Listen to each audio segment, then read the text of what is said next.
A jury has awarded an additional $83.3 million to longtime advice columnist E. Jean Carroll.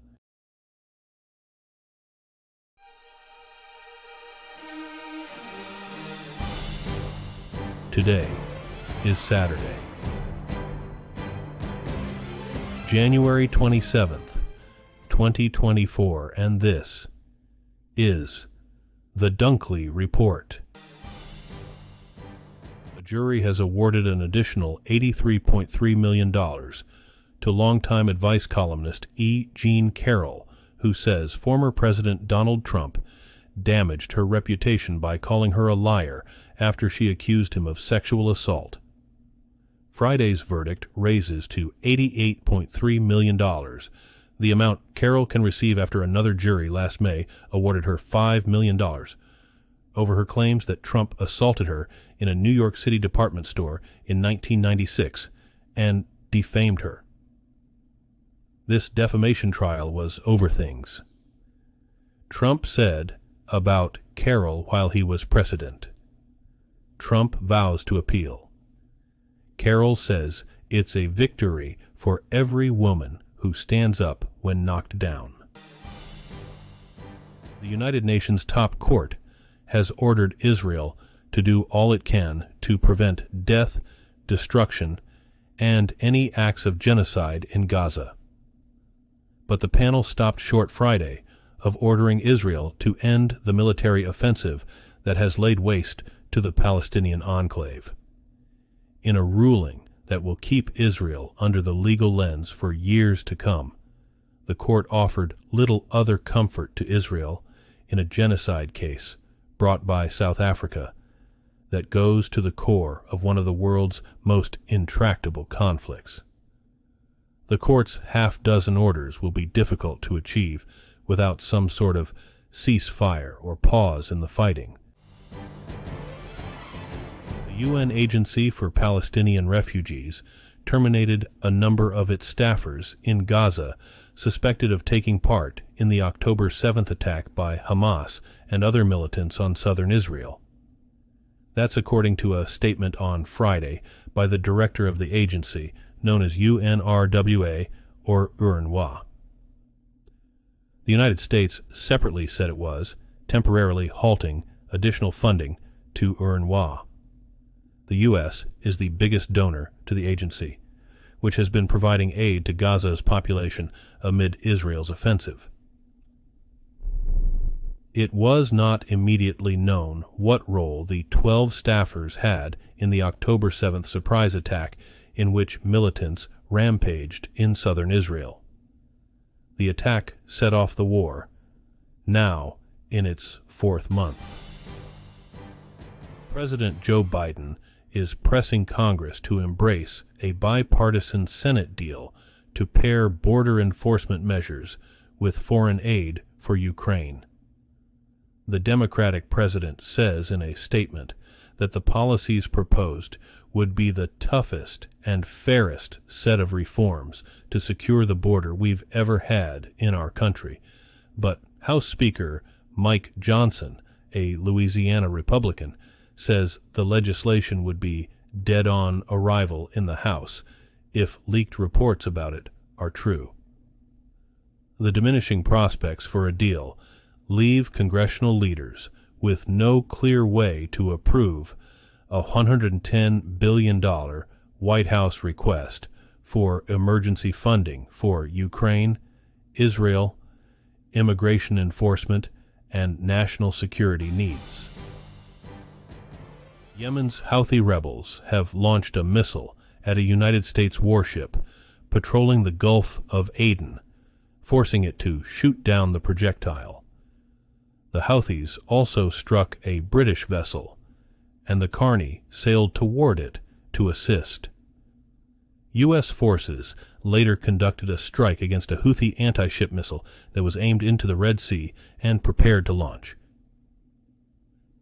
U.S. Central Command says. The attack Friday on the USS Carney marks the latest by the rebels amid their campaign against ships traveling through the Red Sea and surrounding waters. Those assaults have disrupted global trade amid Israel's war on Hamas in the Gaza Strip. Michigan has hired Sherrone Moore to replace coach Jim Harbaugh, giving the 37-year-old offensive coordinator an opportunity to lead college football's winningest program. The school made the move 2 days after Harbaugh bolted to lead the Los Angeles Chargers with a 5-year deal that gives him another chance to chase a Super Bowl title. Moore was 4-0 while filling in for Harbaugh as he served 2 separate suspensions for potential NCAA rules violations during the 2023 season. Moore's contract is for 5 years, with a starting annual salary of $5.5 million and guaranteed annual raises. Iowa's Republican governor announced in June 2022 that the state would use $75 million in federal pandemic relief funds to add security measures at schools. But more than 19 months and 2 deadly Iowa school shootings later, most of the money has not been spent. The Iowa School Safety Improvement Fund aims to harden half 1,800 schools by giving each up to $50,000. So far, $20.6 million of the $75 million has been promised to qualifying schools. Very little has been paid out. A state official last week helped the school district in Perry finish its application for 3 buildings. 2 weeks earlier, a 17-year-old fatally shot a 6th grader and a principal.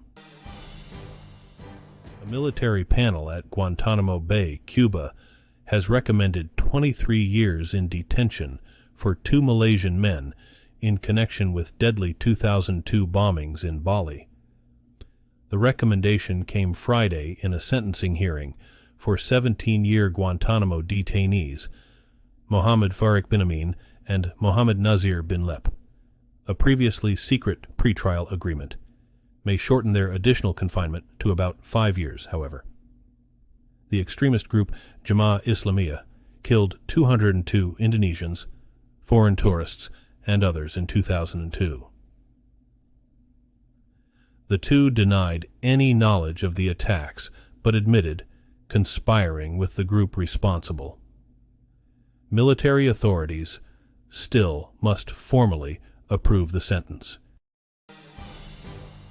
An 18th century British painting stolen by mobsters in 1969 has been returned more than a half-century later to the family that bought the painting during the Great Depression. The Schoolmistress, by John Opie, is the sister painting of a similar work, housed in the Tate Britain Art Gallery in London. FBI's Salt Lake City field office announced Friday that it was returned to the son of a New Jersey doctor who originally bought it for $7,500. Opie was a British historical and portrait painter who portrayed many people, including British royals. Pornographic deepfake images of Taylor Swift are circulating online, making the singer the most famous victim of a scourge that tech platforms and anti-abuse groups have struggled to fix. The deepfake detecting group Reality Defender says it tracked a deluge of non-consensual pornographic material this week, depicting Swift, particularly on X. Some images also made their way to Meta-owned Facebook and other social media platforms. When reached for comment, X directed the AP to a post from its safety account that said the company strictly prohibits the sharing of non-consensual nude images on its platform. Meta says it strongly condemns the content and has worked to remove it. Today's news was reported by the Associated Press. This has been the World News for Saturday, January 27th, 2024. Thanks again for joining us at The Dunkley Report.